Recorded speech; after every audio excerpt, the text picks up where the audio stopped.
हे पीप, केमन आछो तोमरा। दोस्तों, आज हम बात करने वाले हैं कुछ दिनों पहले रिलीज हुई 2021 की one of the most awaited horror slasher film की, जिसका नाम है रॉन्ग टर्न 7। रॉन्ग टर्न 7 को डायरेक्ट किया है माइक पी नेल्सन ने और इसके राइटर है एलन मैकलरॉय, जिन्होंने 2003 की रॉन्ग टर्न 1 भी लिखी थी।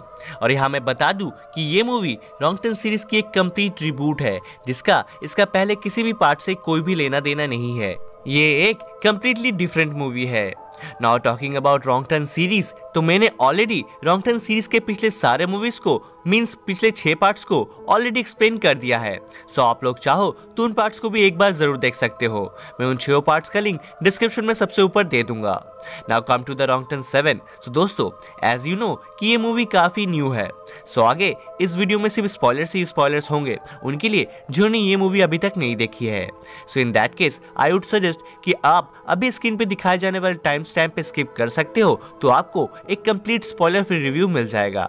Now before starting this video, अगर आप इस चैनल पे नए हो तो then please do subscribe and hit that bell icon, ताकि ऐसे ही न्यू एंड इंटरेस्टिंग मूवीज की एक्सप्लेनेशन आप कभी भी मिस ना करें। सो फॉर नाउ, वक्त को और जाया ना करते हुए without any further due, let's begin.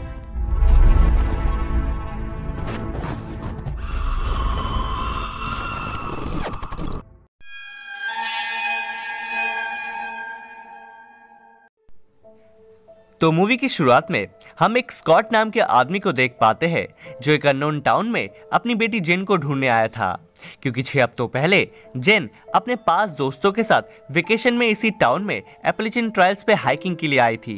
But Scott को आखिरी बार जेन ने इसी टाउन से वॉइसमेल भेजा था, जिसके बाद से अब 6 हफ्ते बीत चुके हैं, लेकिन जेन का कोई भी अता पता नहीं था। स्कॉट उस टाउन में पहुंचकर एक पुलिस ऑफिसर, जेन जिस लॉज में रुकी थी उसकी ओनर एंड वहां के और भी कई सारे लोगों से जेन के बारे में पूछताछ करता है, लेकिन कोई भी ज्यादा दिलचस्पी ना दिखाते हुए स्कॉट की मदद नहीं करता। स्कॉट आगे वहां के एक बार में जाकर जेन के बारे में पूछताछ करता है, जहां पे एक नेड नाम का आदमी स्कॉट को ये बोलता है कि उसने जेन एंड उसके दोस्तों को कुछ हफ्तों पहले यहाँ देखा था, लेकिन अब वो लोग कहाँ है ये उसे नहीं पता। बट नेट आगे यहाँ ये भी बोलता है कि वो लोग अगर इधर के जंगलों में कहीं खो गए हैं तो उन्हें भूल जाओ, क्योंकि वो लोग अब कभी वापस नहीं आने वाले। खैर, नाउ इधर अब वक्त को और जाया ना करते हुए सीन सीधा 6 हफ्ते पहले पास्ट में दिखाती है, जब जेन इस टाउन में आई थी। ये कुल 6 लोग थे। जेन का बॉयफ्रेंड डैरियस, मिला का बॉयफ्रेंड एडम एंड एक gay couple Louis and Gary. ये 6 लोग वेकेशन पे हाइकिंग के लिए इस टाउन में आए थे, जिसका नाम था वर्जीनिया। एंड आप लोगों ने अगर इसके प्रीवियस रॉन्ग टर्न की मूवीज देखी होगी तो आप लोगों को ये पता ही होगा कि वो सब भी वेस्ट वर्जीनिया पे ही बेस्ड थी। खैर, नाउ ये लोग उस टाउन में पहुंचकर एक लॉज में स्टे करते हैं, जहां की ओनर इनके हाइकिंग का प्लान सुन के उन्हें वार्न करते हुए ये कहती है कि जंगलों में जाकर अपने ट्रायल्स तक ही रहना, क्योंकि अगर तुम वहां भटके तो वहां की नेचर तुम्हें माफ नहीं करेगी। वेल, नाउ अब आगे ये 6 लोग रात को वहां के एक बार में जाते हैं, जहां वो नेड नाम का आदमी भी था, वही नेड जिसने जेन के डैड स्कॉट को उनके बारे में बताया था। यहाँ बार में जब नेड को ये लोग मजाक मस्ती करते हुए दिखते हैं, तो वो उन्हें लापरवाह अयास किस्म का समझ लेता है एंड उससे इनकी बहस भी हो जाती है। एंड जाने से पहले नेड भी इन्हें वहाँ जंगलों के बारे में वार्न करता है। बट ये लोग नेट की बातों को भी ज्यादा सीरियसली नहीं लेते एंड उस बार से निकल अपने लॉज की तरफ चल पड़ते हैं। लॉज की तरफ जाते हुए इन्हें वहाँ उनके कार के सामने कोई आदमी खड़ा हुआ दिखता है, जो इनके बोलने पर भी वहां से नहीं हट रहा था।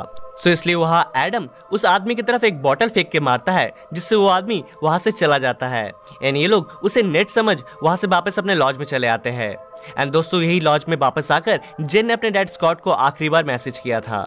खैर, नाउ इधर रात को लॉज में सोते वक्त हमें डैरियस के एक नोबल थॉट के बारे में पता चलता है कि वो एक ऐसी कम्युनिटी बनाना चाहता था जहाँ कोई भेदभाव ना हो, कोई अमीर गरीब ना हो एंड कोई कलर कॉम्प्लेक्शन लेके चर्चा ना हो।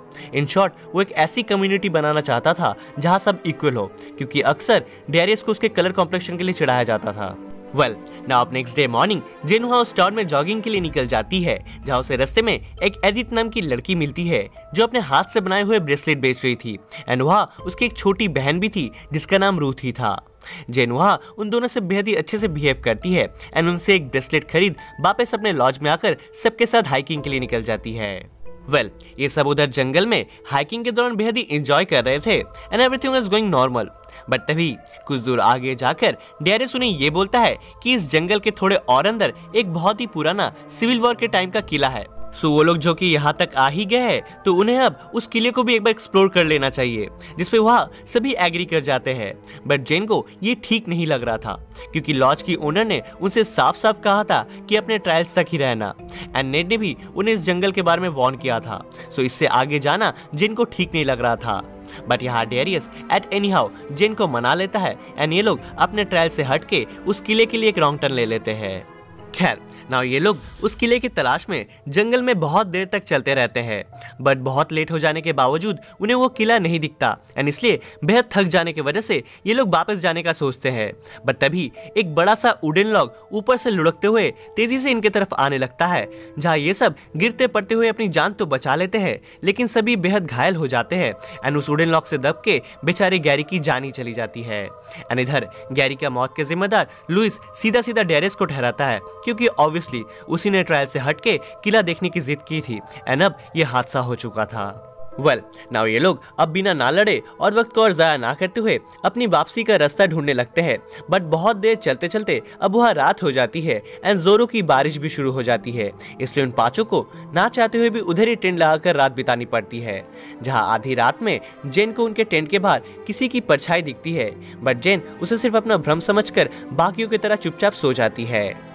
नेक्स्ट डे सुबह जब ये सब उठते हैं तो ये लोग देखते हैं कि इन लोगों ने रात एक ग्रेव यार्ड में बिताई थी, और तो और इन सब के फोन एंड एडम की गर्लफ्रेंड मिला भी अब गायब थी।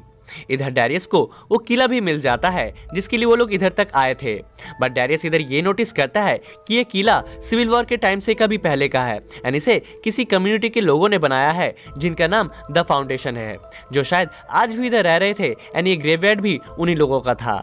खैर नाउ ये लोग सभी अब तुरंत ही पहले मिला को ढूंढने लगते हैं, जहाँ जेन को उधर सडनली वही छोटी लड़की रूथी दिख जाती है। रूथी इन सबको देख वहां से डर के भाग जाती है एंड एडम गुस्से में उसी का पीछा करने लगता है। रूथी का पीछा करते करते सडनली एडम का पैर वहां एक ट्रैप में फंस जाता है, जहाँ उसका पैर एक चेन में फंस जाता है एंड कोई उस चेन को खींचते हुए एडम को एक टनल के अंदर खींच लेता है, जहाँ ये लोग एडम को बचाने की बहुत कोशिश करते हैं बट वो कुछ नहीं कर पाते। नाउ ये लोग अब सिर्फ 3 लोग बचे थे एंड ये लोग अब क्लियरली समझ चुके थे कि इनकी जान भी अब खतरे में है, इसलिए वो लोग उधर एडम के बारे में और ना सोचते हुए वहां से निकलने के लिए रास्ता ढूंढने की कोशिश करते हैं। रास्ता ढूंढते ढूंढते उन्हें वहां जंगलों में एक पुराना शेड दिखता है जिसके अंदर कई सारे इंसानों के कई सारे सामान दिखते हैं, like mobiles, glasses, shoes and bags and ये सब देख वो सब ये क्लियरली समझ जाते हैं कि वो जंगल इंसानों के लिए सेफ नहीं था। नाउ ये लोग उधर ये सब चीजें देख ही रहे होते हैं कि तभी ये लोग देखते हैं कि वहाँ 2 अजीब से एनिमल स्कल मास्क पहने हुए आदमी एडम को बांधकर कहीं ले जा रहे थे। डेरियस यहाँ तुरंत ही एडम को बचाने के लिए उनके पास जाता है एंड उन्हें एडम को छोड़ने को बोलता है, बट यहाँ प्रॉब्लम ये थी कि उन्हें ना ही इंग्लिश समझ आती थी और ना ही बोलने आती थी। वो तो कोई अजीब सी ही लैंग्वेज बोल रहे थे जो इन तीनों को भी समझ नहीं आ रही थी। बट यहाँ सरप्राइजिंग चीज ये थी कि वो दोनों इनसे बात कर रहे थे, जबकि अगर वो कोई मैनिटर या म्यूटेंट होते तो अब तक इन तीनों का राम राम सत्य हो चुका होता। बट यहाँ वो दोनों अपनी ही लैंग्वेज में उन्हें कुछ समझाने की कोशिश कर रहे थे, विच मीन्स कि वो दोनों बुरे आदमी नहीं थे।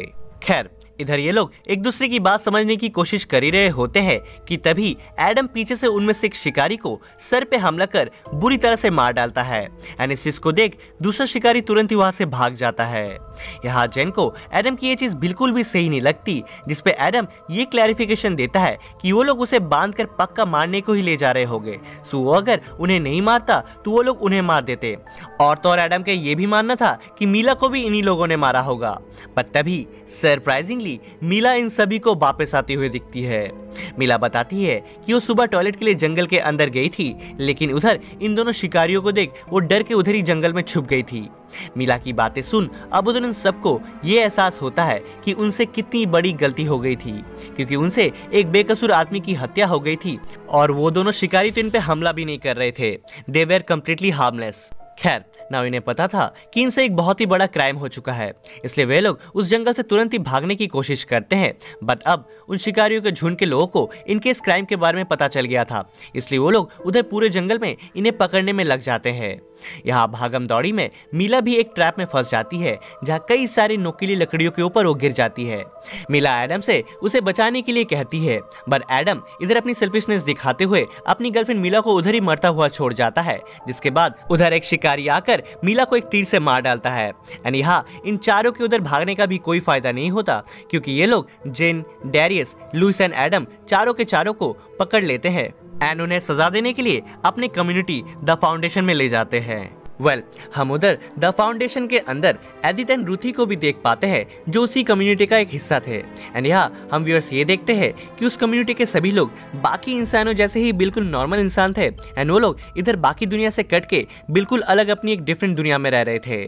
खैर ना अब इन चारों लोगों को उस कम्युनिटी के कोर्ट में ले जाया जाता है, क्योंकि इन लोगों ने एक क्राइम किया था। वहाँ उस कोर्ट में डिसीजन इनका लीडर वेनेवल लेता था, जो कि एडिथ एंड रूथी का फादर भी था। यहाँ वेनेवल अब उन चारों के खिलाफ सबसे गवाही लेना चालू करता है, जहाँ सबसे पहले एक आदमी इनके खिलाफ ये बोलता है कि ये लोग अच्छे इंसान नहीं है। एंड दोस्तों, ये वही आदमी था जिसकी तरफ उस रात एडम ने बोतल फेंकी थी। अब वहाँ नेक्स्ट विटनेस एक मॉर्गन नाम का आदमी देता है, जो वही दूसरा शिकारी था जो उस वक्त जंगल में उस पहले शिकारी के मरते वक्त मौजूद था।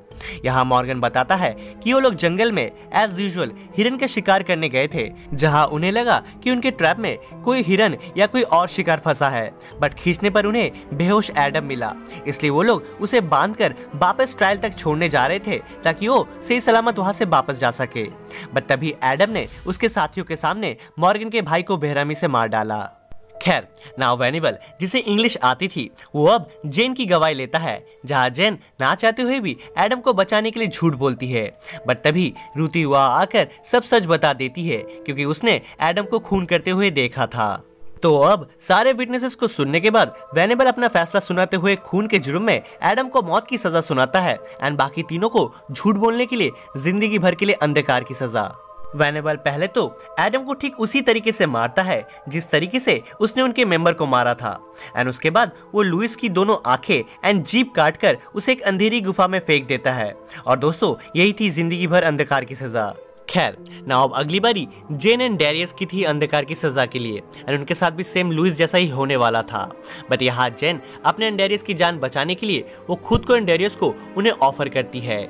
वो कहती है कि वो दोनों हमेशा के लिए उनके कम्युनिटी का एक मेंबर बन जाएंगे, जहाँ डेरियस एक बहुत ही अच्छा हंटर है जो उन लोगों के बहुत काम आएगा, एंड जेन खुद एक हेल्दी लड़की है जो उन्हें उनकी पीढ़ी बढ़ाने में मदद कर सकती है, उन्हें बच्चा देकर।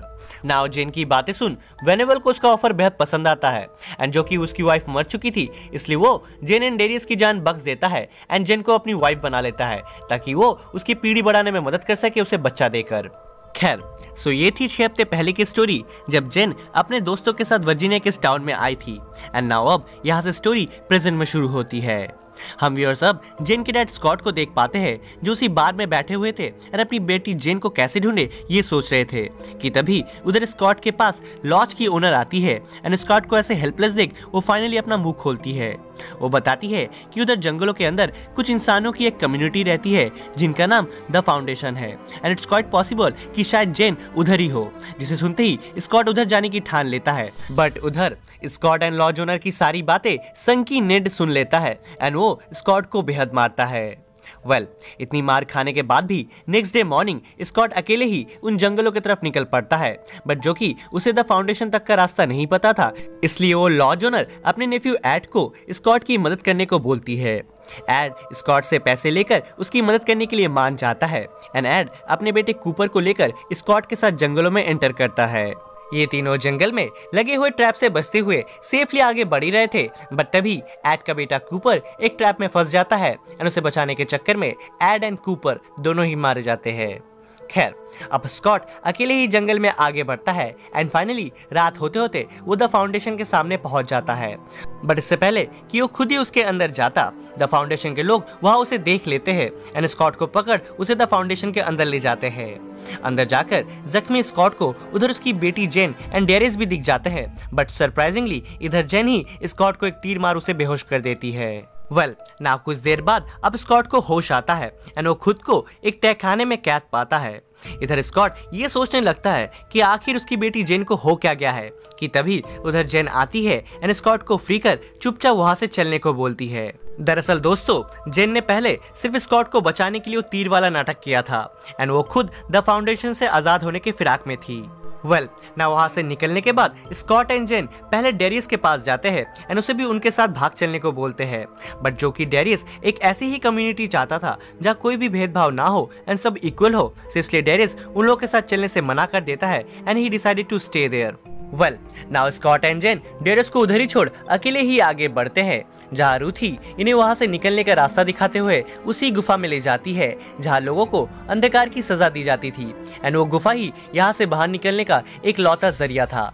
बट इससे पहले कि वो दोनों उस केव में एंटर करते, वहाँ इनके सामने मॉर्गन आ जाता है एंड जेन को ना चाहते हुए भी मॉर्गन को मारना पड़ता है। नाउ ये लोग उस केव के अंदर जाते हैं एंड वे लोग देखते हैं कि उस केव के अंदर कई सारे लोग अपनी अंधकार की सजा काट रहे थे जो बस एक जिंदा लाश बन चुके थे। उधर जेन को लुइस भी मिलता है जो कि बाकियों की तरह ही बेहद बुरी हालत में था, इसलिए जेन उसे इस दर्द से आज़ादी दिलाने के लिए उसे शूट करके मार डालती है। एंड यहाँ हम व्यूअर्स अब ये देखते हैं कि उस केव के सारे भूखे कैदी अब मरे हुए मॉर्गन को खा रहे थे। अब स्कॉट एंड जेन फाइनली उस केव से निकल द फाउंडेशन के बाहर आ जाते हैं, बट तभी उनके सामने एथित आ जाती है एंड जेन पे हमला कर देती है, बट जेन एट एनीहाउ उसे भी मार डालती है। ना इधर दूसरी तरफ अब वेनेवल एंड पूरे कम्युनिटी के लोगों को इन दोनों की फरार होने की खबर मिल जाती है एंड वह सब इन दोनों के पीछे पड़ जाते हैं। स्कॉट एंड जेन वहाँ सबसे लिपट तो है भाग ही रहे थे कि तभी उधर नेड अपने ग्रुप के लोगों के साथ आ जाता है एंड सरप्राइजिंगली उन दोनों की वहाँ से भागने में मदद करता है। दरअसल दोस्तों, 6 साल पहले नेड का नेफ्यू भी इस जंगल में खो गया था एंड जो उस दिन बार में उसने जेन के दोस्तों को बुरा वाला कहा था एंड बाद में स्कॉट की धुलाई की थी, वो सिर्फ इसलिए ताकि वो सब ये टाउन छोड़ के चले जाए एंड इस जंगल में ना आए। सो बेसिकली नेड एक रूड बट एक अच्छा इंसान था। नाउ नेड एंड उसके ग्रुप के लोग द फाउंडेशन के लोगों से लड़ते हुए at anyhow Jane and Scott को वहां से ले जाने लगते हैं, लेकिन तभी उधर वेनिवल भी आ जाता है एंड इन्हें रोकने के लिए इनकी तरफ आगे बढ़ता है, बट तभी नेड वेनिवल के सामने आग लगा देता है जिससे वेनिवल और आगे नहीं बढ़ पाता and finally Ned Scott and Jane को कार में बैठाकर वहां से भाग जाता है एंड इन सब की जान बच जाती है। खैर, नाउ इन द एंड अब मूवी कुछ मंथ्स बाद से शुरू होती है जहां हम व्यूअर्स ये देखते हैं कि जेन अब बहुत खुश है एंड उसके लाइफ में सब कुछ बिल्कुल नॉर्मल चल रहा था। बट ऐसे ही एक दिन जब जेन बाहर से घर आती है तो वो देखती है कि उसके फैमिली के साथ वेनिवल एंड रूथी बैठे हुए थे। यहाँ वेनिवल ने जेन के फैमिली को उसे उनका न्यू पड़ोसी बताकर इंट्रोड्यूस किया था, बट बेसिकली यहाँ वेनिवल जेन को वापस ले जाने आया था क्योंकि जेन प्रेग्नेंट थी एंड वो बच्चा वेनिवल का था। यहाँ जेन जानती थी कि वो अगर इधर उनके साथ कुछ भी गलत करने की कोशिश करेगी तो वेनिवल उसके पूरे फैमिली को मार देगा, इसलिए जेन अपने फैमिली को सेफ रखने के लिए वेनिवल के साथ चुपचाप चलने के लिए मान जाती है। एंड हियर वी थॉट कि ये मूवी शायद इसी सैड नोट पे खत्म हो जाएगी, बट इट्स नॉट। वेनिवल अपने साथ जेन को अपने आर्मी में ले जाने लगता है एंड मूवी की एंड क्रेडिट्स दिखाना चालू होती है और तभी हम व्यूअर्स ये देखते हैं कि सडनली इनकी आर्मी डिसबैलेंस होकर लड़खड़ाने लगती है क्योंकि दोस्तों जेन ने उधर आर्मी के अंदर सबके ऊपर अटैक कर दिया था। जेन पहले तो वेनिवल के सारे साथियों को मार डालती है एंड फाइनली आखिरकार वो वेनिवल को भी एक नाइफ से बार बार स्टैब करके मार डालती है। ना उधर से बच जाती है रूथी जो कि बेकसूर थी एंड एक छोटी बच्ची थी, इसलिए जेन उसे नहीं मारती एंड अपने साथ अपने घर ले जाने लगती है और मूवी यहीं पे एंड हो जाती है। सो दोस्तों, ये तो थी राउंड 7 मूवी की कंप्लीट स्टोरी। नाउ चलिए अब आते हैं इसके रिव्यू पर। सो जैसा कि हमने इस मूवी में देखा कि इसमें इसके पहले के पार्ट्स की तरह बिल्कुल भी स्लैशर नहीं था और ना ही वो इंसान खाने वाले कैनिबल्स। सो क्या अब भी आपको ये मूवी देखनी चाहिए एज अ राउंड 10 फैन? सो मेरा जवाब है बिल्कुल हाँ, क्योंकि मेरे हिसाब से स्टोरी लाइन के मामले में ये राउंड 10 मूवी इसके पहले के राउंड 10 मूवी से फार बेटर है, क्योंकि राउंड 10 1 एंड 2 के बाद से राउंड 10 सीरीज की स्तर बहुत ही गिर गई थी सिर्फ उन कैनिबल्स को दिखाने के चक्कर में, बट इस मूवी में हर एक पॉइंट को बड़े ही अच्छी तरीके से दिखाया गया है। मूवी के शुरुआत से ही हमें एक सस्पेंस एंड एक टेंशन वाले माहौल में रखती है जो मूवी के एंड क्रेडिट सीन तक बिल्कुल बरकरार रहती है। बट स्टिल आई नो कि ये मूवी राउंड 10 के नाम से मेल नहीं खाती इसके प्रीवियस मूवीज के हिसाब से, बट मेरा मानना है कि ये राउंड 10 की एक नई और बेहतरीन शुरुआत है जो आप लोग इसके आने वाले पार्ट्स में बखूबी देख पाओगे। सो इसलिए ये मूवी मैं आप लोगों को एक बार देखने की रिकमेंडेशन जरूर दूंगा। सो दैट्स इट फ्रेंड्स, आज के लिए बस इतना ही ना। अगर आपको ये एक्सप्लेनेशन जरा सी भी पसंद आई हो तो प्लीज इसे लाइक और नीचे एक कमेंट जरूर कर देना। एंड अगर इस चैनल पे नए हो और मेरी आवाज पहली बार सुन रहे हो तो then please do subscribe and hit that bell icon, ताकि ऐसे ही इंटरेस्टिंग मूवीज की एक्सप्लेनेशन आप कभी भी मिस ना करें। So don't forget to subscribe, वरना यू नो ना माता रानी पाप लगाएगी। और लगे हाथ तो हो सके तो मुझे इंस्टाग्राम पे भी फॉलो कर लेना, वो भी फ्री का ही है। खैर ना, तब तक के लिए मिलता हूं मैं आपसे नेक्स्ट वीडियो में। Till then help others, spread love and piece.